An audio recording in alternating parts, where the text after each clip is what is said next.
vont être méchants. Ignore-les, garde la tête baissée. Les gens ne sont pas méchants, pas toujours. Je ne connaissais pas tant de personnes que ça. Je n'avais pas vraiment d'amis. Mais les gens que je connaissais n'étaient pas méchants, pas toujours. Ils ne savaient simplement pas quoi faire de moi, la majorité d'entre eux. Mais ce n'était pas grave, je ne savais pas moi non plus quoi faire de moi. Puis il dit « Tu ne vas pas me voir pendant un moment. Peut-être un long moment. »« Et l'atelier ?» lui demandai-je.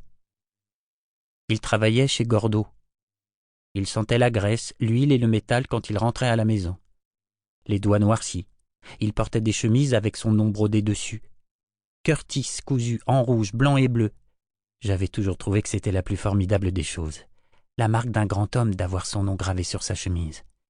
Il me laissait y aller avec lui parfois. Il m'avait montré comment faire une vidange quand j'avais 3 ans, comment changer un pneu quand j'en avais 4, comment retaper le moteur d'une Chevrolet Bel Air 57 quand j'en avais 9. Ces derniers temps, il rentrait à la maison en sentant la graisse, l'huile et le métal, et je rêvais tard le soir d'avoir une chemise avec mon nom brodé dessus. Oxnard, dirait-elle. Ou peut-être simplement Ox. Gordeau s'en moque, fut la réponse de mon père. Ce qui ressemblait à un mensonge. Gordeau ne s'en moquait pas du tout. Il était bourru, mais il m'avait dit une fois que, lorsque je serais assez âgé, je pourrais aller le voir pour parler travail. « Des gars comme nous doivent se serrer les coudes », avait-il dit. Je ne savais pas ce qu'il voulait dire par là, mais le fait qu'il pense à moi me suffisait. « Oh » fut tout ce que je pus répondre à mon père. « Je ne regrette pas de t'avoir eu, » dit-il, « mais je regrette tout le reste. » Je ne comprenais pas. « Est-ce que c'est à cause de... » Je ne savais pas quelle était la cause. « Je regrette d'être ici, » dit-il. « Je n'en peux plus. »« Ce n'est pas grave alors, » dis-je. « On peut arranger ça. » Nous pouvions simplement aller ailleurs. « On ne peut rien arranger, Ox. »« Est-ce que tu as chargé ton téléphone ?» lui demandai-je parce qu'il ne s'en souvenait jamais. « N'oublie pas de charger ton téléphone pour que je puisse t'appeler. J'ai des nouvelles leçons de maths que je ne comprends pas. Monsieur House a dit que je pouvais te demander de l'aide. » Même si je savais que mon père ne comprendrait pas plus que moi les problèmes de maths. Ça s'appelait « Introduction à l'algèbre ». Ça m'effrayait parce que c'était déjà difficile alors que c'était une introduction. Que se passerait-il quand ce serait uniquement de l'algèbre, une fois introduite ? Je reconnus la tête qu'il fit alors. C'était son visage colérique. Il était en rogne. « Putain, mais tu comprends pas !» lança-t-il. J'essayai de ne pas sursauter. « Non, » dis-je, parce que je ne comprenais vraiment pas. « Ox, » dit mon père, « il n'y aura pas de maths, pas de coup de fil. Ne me fais pas aussi regretter de t'avoir eu. »« Ah ?» dis-je. « Tu dois être un homme maintenant. C'est pour ça que j'essaie de t'enseigner ce truc. La merde va s'accrocher à toi, tu la nettoies et tu continues d'avancer. » Ses poings étaient serrés contre son corps. Je ne savais pas pourquoi. « Je peux être un homme, » lui assurai-je.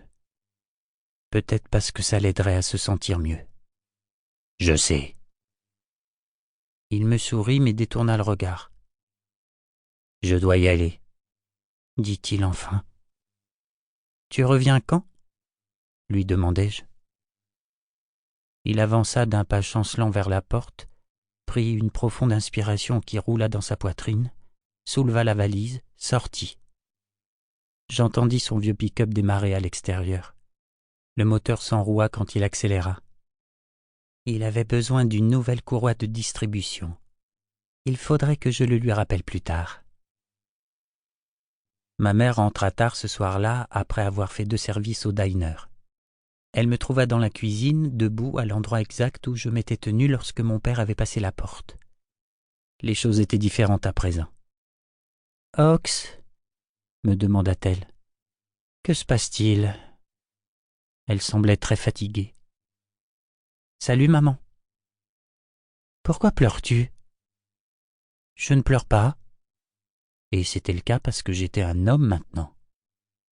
Elle me toucha le visage. Ses mains sentaient le sel, les frites et le café.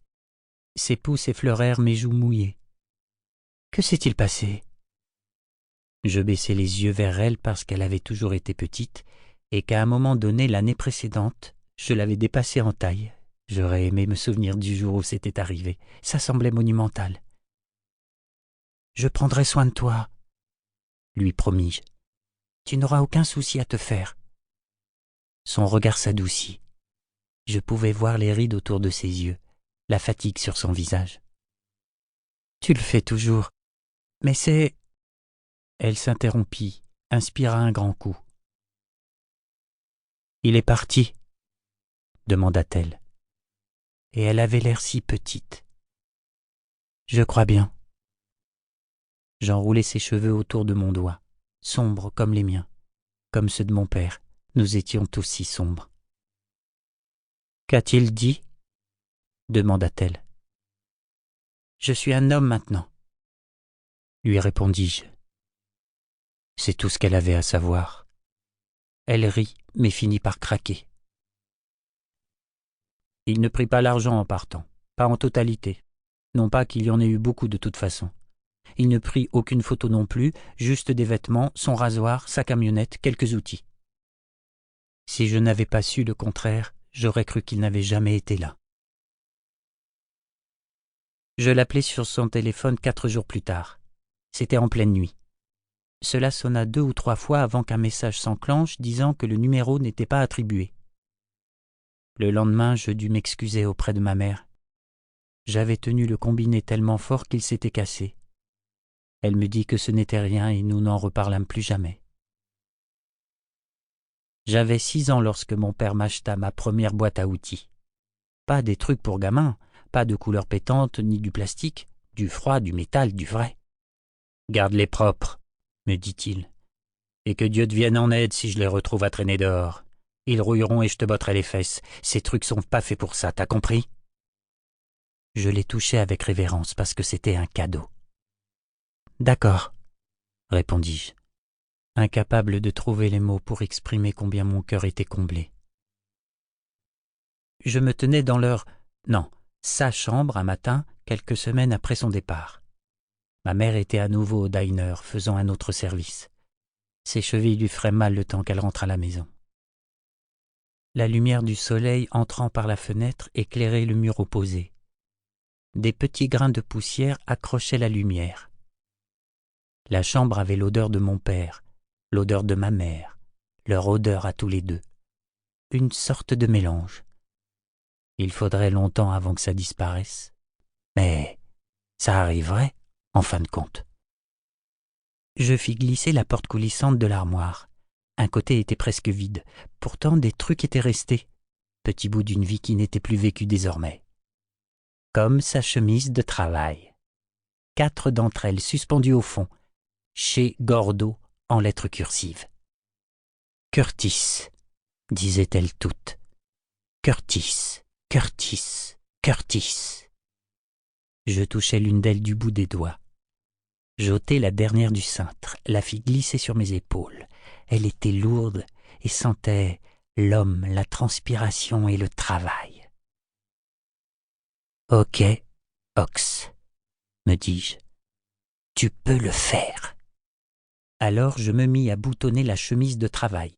Mes doigts bataillèrent, trop grands et brusques. Maladroit et stupide, c'était tout moi. Tout en main, bras et jambes, disgracieux et empoté, j'étais trop volumineux pour moi. Le dernier bouton passa enfin dans le trou, et je fermai les yeux. Je pris une profonde inspiration. Je me souvins de l'air de ma mère ce matin-là, les cernes violets sous ses yeux, ses épaules voûtées. Elle avait dit « Sois sage aujourd'hui, Ox, tâche de rester loin des ennuis. » Comme si les ennuis étaient la seule chose que je connaissais, comme si j'étais tout le temps dedans. J'ouvris les yeux, regardai dans le miroir posé sur la porte de l'armoire. La chemise était trop large, ou bien j'étais trop petit, je sais pas. Je ressemblais à un gamin qui s'amusait à se déguiser, comme si je faisais semblant. Je fusillai mon reflet du regard, pris une voix grave et dis « Je suis un homme. » Je ne me crus pas. « Je suis un homme. » Je sciai. « Je suis un homme. » En fin de compte, je retirai la chemise de travail de mon père et la suspendis dans le placard. Pour continuer à écouter ce livre audio gratuitement, cliquez sur le lien dans la description et vous pourrez l'écouter en entier sans frais grâce à l'essai de 30 jours d'Audible.